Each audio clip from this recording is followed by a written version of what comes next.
Hi guys, කොහොමද ඉතින් ඔයාලට? අපි යනවා අද චුට්ටක් මේ ටවුන් එක පැත්තේ ඇවිදින්න. මොකද අද සෙනසුරාදා හෙට නිවාඩුනේ. ඒක නිසා.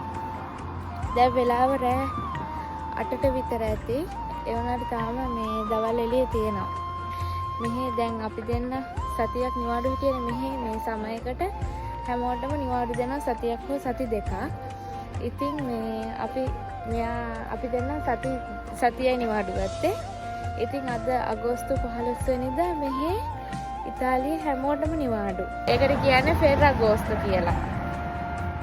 ඉතින් මේ හැමෝම නිවාඩු ඒකෙන්ද අද හෙට ඉරිදා හෙටත් නිවාඩු. ආයි සඳුදා ඉඳලා ආයි හැමෝම වැඩට යන්න ඕන. මේ මාසෙන් සමයකත් ඉවර වේවි බොහෝ දුරට. සැප්තැම්බර් මැද වෙද්දී ආයි සීතල එවි. ඉතින් අපි අදට එළියට යනවා පොඩ්ඩක් ඇවිදලා. හැබැයි ඇත්තටම දාන්න ඕනේ. ඒකට ටී ගන්න.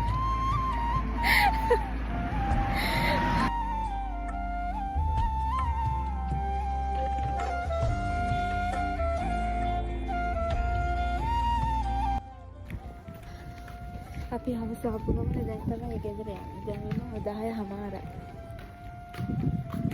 අපි කෑවා. යාළුවෙකුත් හම්බුණා. ඒ යාළුවත් එක්කත් කතා බහ කර ඉඳලා දැන් මේ ගෙදර යනවා. කප්පාර යනවා.